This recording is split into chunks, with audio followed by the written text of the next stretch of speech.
Now, you've heard the term far too often, Islamophobia. It's meaningless, by the way.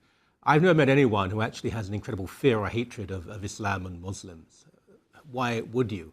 It's a way of trying to silence and marginalize open expression, free debate about the subject of Islam, particularly Islamic radicalism. It's a contrived word. Islamophilia? Now, there's a new book by Douglas Murray, who's a wonderful author and journalist from the UK, and he joins us now from London. There it is. Do get copies immediately. A Very Metropolitan Malady. I love that. Douglas, first of all, let's get the basics out of the way. Where can people get this? Because it's not a book in tangible form. It's an e-book, isn't it?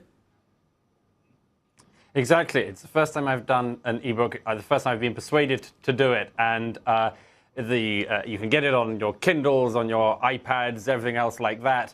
You can get it from Amazon, you can get it from the M-Books website.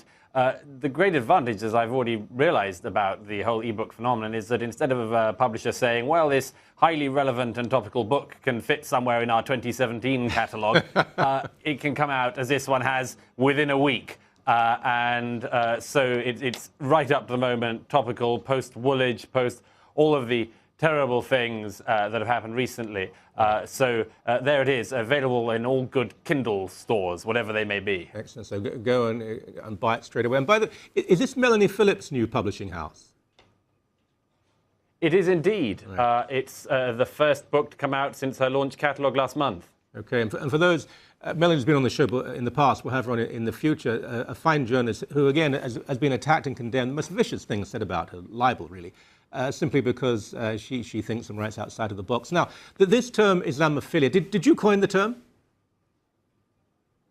I don't know, it's been around for a little while in some way, but it's something that sort of struck me recently that, I mean, the book is not about Muslims, it's not about Islam, it's about those ridiculous people, from presidents and prime ministers to pop stars, film stars, and indeed authors, who have in the last decade and more just said the most stupid things about one religion in particular, not because they are Muslims themselves, and not because there's anything wrong with, obviously, the ideas of Muslims and ordinary Muslims who this book is, as I say, not about. This book is about the strange situation in which a secular liberal society that critiques, and I think rightly critiques, all religions, stops at the door of Islam and says, we will treat this differently. And, we're not used to prime ministers or presidents or pop stars or anyone else talking about what they think of Christianity or what Christianity is. But we have become used to people saying and talking about Islam and talking about it in only one register. And that is one in which no criticism can enter.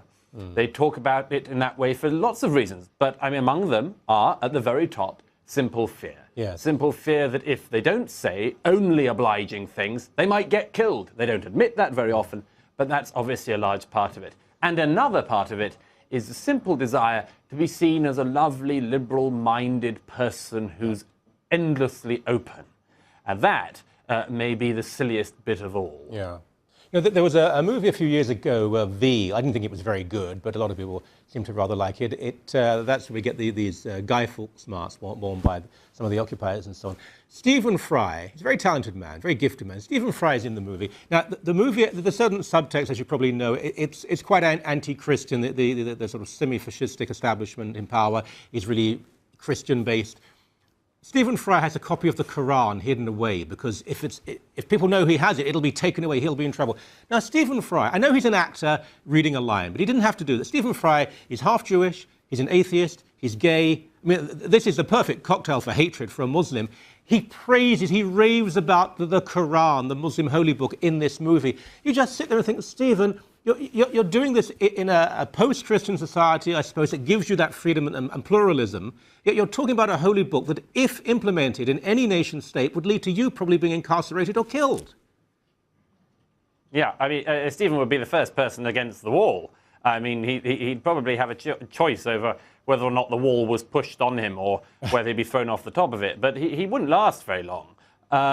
It's absurd. And, you know, a few years ago, the transvestite Turner Prize-winning potter, Grayson Perry, was asked why he didn't say the same things about Islam that he said about Christianity. And he was perfectly frank. He said, I don't want my throat cut.